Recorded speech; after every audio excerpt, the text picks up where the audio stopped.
Lafaatii ammata dhibbaa fi jaatamii keessatti muslimni Itoophiyaa akka rakkataa fi cinqataa fi beelawaa ta'ee harki isaa daaraa haxooytu taasisaniiti jira. Muslima Itoophiyaa akka inni rakkataa ta'u, akka inni cinqataa ta'u, akka inni beelawaa ta'u irratti dalaganii milkaawaniiti jiran. Laata dhiiroo eenyu ummanni muslima Itoophiyaa irratti dalagee akka muslimni Itoophiyaa diinagdeedhaan kufaa ta'u, akka muslimni Itoophiyaa ummata duubatti hafaa ta'u, akka muslimni Itoophiyaa yeroo hunda cinqii yaadu, akka muslimni Itoophiyaa yeroo hunda rakkoo yaadu, eenyu ummanni waan kana irratti dalage? Insha Allahu ta'ala kan siif himu ta'a. Daawwattootaa fi hordoftoota warri peejii teenyaaf haaraa taatan peejii teenya laayik gootanii follow gootanii hordofuu hin dagatinaa. Akkasumatti warri YouTube keenyaaf haaraa taatan YouTube keenya dheeyxanii maatii ta'uu hin dagatinaa. Viidiyoolee garii ta'an YouTube qofa irratti gadhiifnu jira, tan peejii irratti gad hin dhiifne barnoota adda addaa achirraa argachuu dandeessan. Viidiyoolee ajaa'ibaa ta'an achirratti waraabnee jira ta'e isin argachuu dandeessan. Barnoota adda addaa achirraa argachuu dandeessan. Duuba daawwattootaa fi hordoftoota lafaatii ammata dhibbaa fi jaatamii keessatti muslimni Itoophiyaa akka rakkoo yaaduu fi akka cinqii yaaduu fi akka harki isaa daaraa haxooytu eenyu ummanni irratti dalagee taasise beektuu laata? Insha Allahu ta'ala dhuma viidiyoo kanarratti kanin isinii himu ta'a. Rakkoolee ummata Islaama Itoophiyaa kanarra dhufte irraa takka takka yooniin kanin isinii tuqu ta'e. Gaaf tokko magaalaa wayii keessa beetiin gaafii nama gaafadhe. Mee hoggaanii fi darasaa ja'an maal immaa jingoota jechuudhaan gaafadhe. Yeroo kana naa deebisan darasaa jechuun wanni nuti imaajin itti goonu ummata tokko kan mudawwara kaayyate, kan koofiyaa qabu, kan khaliixaa asitti fannifate, kan hoggaa deemu dachii ilaalaa deemu, kan mudawwarri isaa adoominarraa karaa keellootti jijjiiramaa jiru waan yeroo hunda waan mudawwaraan dhiqatu hin qabneef jecha ja'aniiti deebisaa naa kannan. Akkasuma dhuga darasaa hoggaa ja'an namni wanni imaajin godhu ummata tokko kan fuula qabatee deemu, kan diin rabbii baratu, kan gartee duniyaa tanarraa achi muramee diin rabbiitiif lubbuu isaa kan ja'aniiti beekan. Waan ajaa'ibaati. Diin rabbii kaddamuun uffata bareedaa uffachuu nama ni dhorgiti. Fakkeenyaaf Dr. Zaakir Naayik haa laallu. Uffata bareedaa akka ummanni uffatu daran uffatee ummata duratti ba'a. Ummata keenya immoo maaltu mudawwaraa fi imaamata diimaa khaliixaa fudhatanii deemuu isaanirratti fi'e. Akkana jechuun badiidha jechuu miti. Haa taatu garuu maaliif akka zamanaatti uffatanii hin deemne? Fakkeenya gabaabaa siif haa godhu. Yoonii fi sheeyitichi tokko akka zamanaatti uffatee bareedee deeme Allah sheeyini ijoollee if godhuu fakkaata ja'aniin. Ibaadaadha jechuun maal jechuudha? Rabbiin subhaanahu wa ta'aalaa ilma namaa kana hoggaa uumu. وما خلقت الجن والإنس إلا ليعبدون جي أكنا جتشون مال جتشون أنا جني في إنسي أكنا قبرني مليهن أمنا جتشون مال جتشون أكا إسان آية خنا أكا براتي فهمن أمتانا فولدرتي إسنيه مودي مخانات مسلمة إثيوبيا رتي هجتي لا تديرو أكا متي فهمي مسلمين إثيوبيا وما خلقت الجن والإنس إلا ليعبدون جتجا مخانا أكا متي فهمن إن شاء الله تعالى سيفينم أكاتان الرقود دان نما اتفاهمي عبادة جتشون صلاة قفصان عبادة جتشون صومنا قفصان عبادة جتشون زكاة قفصان عبادة جتشون حج قفصان عبادة جتشون وانا كان قفت مرتا لا ايكونومي تيتين قدتشون عبادة لا قبين يهورتشون عبادة لا هركنا ما خجلوا لابون عبادة لا درويتي جراتي درومتي جراتشون عزين جراتشون عبادة لا أكو مني مسلمين إثيوبيا كانت تفهمني تاسن تكفى وان أجائباتي في وان الدون ما دنكسي سائرة مسلمين إثيوبيا أكاتا نني تيادو إلمنا ما تبقى خان دلقتو خان هجتو خان دينا قيل أن جيرامي إنكم دنيا دقتي جانيتي قبت تلاتا إنكم ورا دنياتي ورا آخراتي متي نمني الدنيا دلقتي سان برتي ورا آخرات دتاهن قبل جتشو الآن يادا لا أكسي متي دبين دنيا زلقتشو قبل صحابان إرقما ربي رضوان الله عليهم لقى يسيفيني ما صحابان إرقما ربي رضوان الله عليهم تجار تران صحابان إرقما ربي رضوان الله عليهم مليونير تران صحابان إرقما ربي رضوان الله عليهم بفريدو تران تكا صحابان أركنا مجلق أفتين بيت الرانتان نمني ديني بو أكا دينا جيد أن خفو أكا إني دينا جيد رتي فكس هنغوني نموتان نتاسي سيتو جرا وانا جايباتي في وانا مدين كسيسات برا وانا هدونا ما أجايب سيسا مسلمة إثيوبيا خيستي وغاني في إسلام جان مال إيماجين غوتان جتشودانين نموتان هدو غافد إسلام يوخانو مسلم هوغا جان مال إيماجين غوتان جنان إسلام وجاج أنما مدورة أفته نما خطابة قبته ديمو نما يروهن صلاته نما شعائر إسلام الراملته سن إيماجين قونا جان ولكن دبين أكسيمتي شعائر إسلام خبأتي إفيفوا رب جالة الراهي تكا ولكن أمو إسلام هجاج أن wanni namni imagine godhuu qabu nagaya wanni namni imagine godhuu qabu bareedina wanni namni imagine godhuu qabu jaalala islaam hoggaajaan qabrii imagine godhuu qabdu islaam hoggaajaan jawwee qabrii keessa jirtu imagine godhuu qabdu islaam hoggaajaan hiraari imagine godhuu qabdu namoota garigariitti jira hoggaa seenaa ergamaa rabbii himan sallallahu alaihi wasallam warra ergamaa rabbii miskiinaa godhanii mul'isuu barbaadan warra ergamaa rabbii rakkataa godhanii mul'isuu barbaadan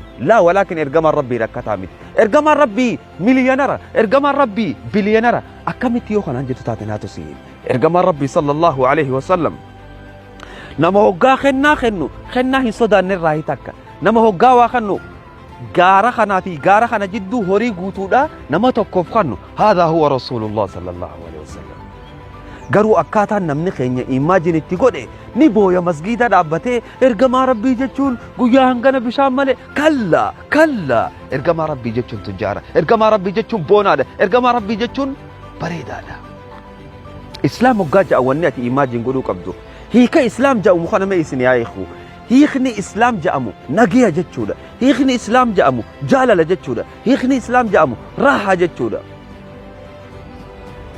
islaam hoggaa ja'an nama akhiraa isaatiif dalagatu qofa sahan akhiraaf dalagachuun addunyaa dalagachuu sin dhoorkitu akhiraaf dalagachuun akkaati addunyaa keessatti xuraawaa taate akkaati addunyaa keessatti cinqataa taate akkaati addunyaa keessatti beelawaa taatu sin gootu akhiraaf dalagachuu jechuun ibaadaadha jechuun hedduu ibaadaa rabbiin gartee kitaaba keessatti dubbatee buuse irra ibaadaalee tantu hedduudha bareeddee uffattee gammaddee deemuun ibaadaadha ilmaan keetiif deemtee dalagattee galuun ibaadaadha jaartii gammachiisuun ibaadaadha ollaa keetii wajjin nagayaan jiraachuun ibaadaadha ibaadaan lakkaawamtee hin dhumtu namootan gargarii ibaadaadha jechuun wamaa khalaqtul jinna wal insa ibaadaadha jechuun masgiida galanii salaatuu qofa isaanitti fakkaate kallaa dubbiin akkasii miti adeero kallaa dubbiin akkasii miti if dhoorgi ibaadaadha jechuun qabeenyaan guddattee argamuudha sahaabaan ridwaanullaahi alayhim miliyonara turan qabeenya isaanii yoo lakkoyte fixuu hin dandeessu gama biraa waan muslima Itoophiyaa keessa sammuu isaanii irratti fi'anirraa isin yaa'imu namni garigari hoggaanii fi waan takka balleeyse namootan garigari hoggaa waa balleeysan aboo arra addunyaa boru akhiraa siin ja'an namootanuma keenya irratti hasaa fudhannu arra addunyaa boru akhiraaf si fuuldura jirtu tanaan hiraar wal naqu kallaa akhiraa hoggaatti dheyxa addunyaarra osoo jirtu wanni ati hiraar itti neyxuuf hin jiru akhiraaf dalagachuudha malee akhiraaf dalagattee raahan jiraachuudha shaykhul islaam ibnu taymiyaa rahimahullah radiyallahu anhu rabbi isarraa jaallatu jannata lamaatu jira jee jannani tokko jannata duniyaati jannani tokko immoo jannata akhiraati man lam yadkhulhaa namni ta duniyaa kana hin seenin ta akhiraa san hin seenu maali ta duniyaatun lazzaa ibaadaa keessatti argachuudha yoonii fi ati harka namaa eeggattu taate yeroo hunda ibaadaan teessitti hin toltu yeroo hunda nama harka namaa eeggatu hin tahin yeroo hunda nama ijji isaa nama achi ilaaltu hin tahin nama gartee ijji namaa si as laaltu tahuu qabda haadha huwa alhaq tana haqa jechuun islaama jechuun kana islaama jechuun kan ijji namaa as laaltu kan malee kan ijji isaa karaa namaa achi ilaaltuu miti if dhoorge kanarra tabiraa se'aayimu waan ajaa'ibaa se'aayimu namootan keenya hoggaanii fi namni tokko waa balleeyse yookaanuu waan takka hamtuu dalage qabriin dukkanaa boru si eeggatti kophaa qabrii tee gacciifta maaltu jecha kana jechuudhaan nama gahe rabbii tokkicha sodaadhu rabbii kee tokkicha daangaa isaa eeggadhu waliin jechuudha haga namni rabbi caalaa qabrii isaa sodaatu dukkana qabrii sodaatu nu keessatti uuman amata 160 keessatti tana qofaa miti waan ajaa'ibaa hedduu jira namootan garigari hoggaa dubbatan akkana ja'an كونوا أبناء الآخرة ولا تكونوا أبناء الدنيا سنجان أكنا جتشو مال جتشو دا جولي آخراتها جولي دنيا انتهينا وانا الدنيا ما أجايب سيساتي gama biraatiin siif haa fidu. Namoota gari hoggaa si dubbatan maal siin ja'an qabeenya keessatti nama sii olii hin laalin, nama sii gadi ilaali malee nama sii olii ilaaltee isaanii ol kutuu yaaluu dandahuu akka ati lafatti gadaaftu si godhuu irraa takka. Qabeenya keessatti nama sii olii hin laalin, kasii gadi ilaali shukurii galchi. Footoolee gari sheer godhanii nama miskiina kopheen qabne rakkataa cinqataa faa sheer godhanii yoo nama kanarra caalte alhamdulillah jee jiraadhu. Akkana jechuun fuulduratti hin deemin jechuudha si kana. Kalla akkanaa miti. Deem fuulduratti diinagdeedhaan cimi, diinagdeedhaan jabaadhu, diinagdeedhaan fuulduratti deem. Dhuma dubbii teenyaa irratti eenyu ummanni waan kana nurratti hojjetee akka nuti akkana taanu sammuu teenyaan qabeenyaan duunu rakkataa taanee jiraannu rakkoo qabrii qofa walii himnu cinqii qofa walitti odeessinu namni nu godhe eenyu isiniif haa himu nama biraatii miti. Suufiyyaa hoggaa jennu suufiyyaan bakka lamatti qoodamti. Yahudaa suufiyyaa fakkaattee suufiyyaa ja'amtee biyya teenya seente taakka. Suufiyyaan taan ammoo suufiyyaa dhugaati. Suufiyyaan dhugaatun suufiyyaa qulqulluudha. Suufiyyaa nagayaati. Suufiyyaa bareedduudha. Suufiyyaa hoggaa jaan ma'anaa jecha suufiyyaa kana viidiyoo biraa keessatti isiniif hin fiduu ta'a. Suufiyyaa jechuun jecha faarfamaa fi jecha bareedaadha. Namni suufiyyaa tana waan biraatti fudhatee suufiyyaalee jibbu jira. Walaakin ammoo suufiyyaa jechuun suufiyyaa hoggaa siin ja'an bakka lamatti qoodamti. Suufiyyaan takka ta Yahudaa keessaa suufiyyaa fakkaattee dhufte. Takka immoo suufiyyaa biyya teenyaati. Suufiyyaan biyya teenyaa qulqulluu aqiidaa isiitii fi waa hunda isiitinuu qulqulluudha. Wanni jibbuu qabnuuf hin jiru jechuudha. Suufiyyaa Yahudaatu waan kana hunda nurratti dalage. Akka nuti rakkoo yaannu, akka nuti cinqii yaannu, akka nuti hiraar yaannu, akka nuti qabrii wal rakkifnu, akka nuti qabeenyaan gadi galoo wal goonu, akka nuti kanuu gadi ilaallu, akka nuti kanuu olii ilaalle wanni nu godhe suufiyyaadha. Inshaallahu ta'ala viidiyoo biraa keessatti jecha suufiyyaa ja'amu kana guututti suufiyyaan maal akka taateen qabadhee isinii dhufu ta'a. Haga viidiyoo biraatti walitti deebinutti assalaamu alaykum wa rahmatullahi wa barakaatu. Nagayatti naa tura. Abdii hin murin kaayyoo teessii bakkaan ga'u. Kaayyoon tee bakka sittiin dhuftu dhalootaatu fakkeenya si godhachaa jira, biyyaatu si eeggata. Deem lafa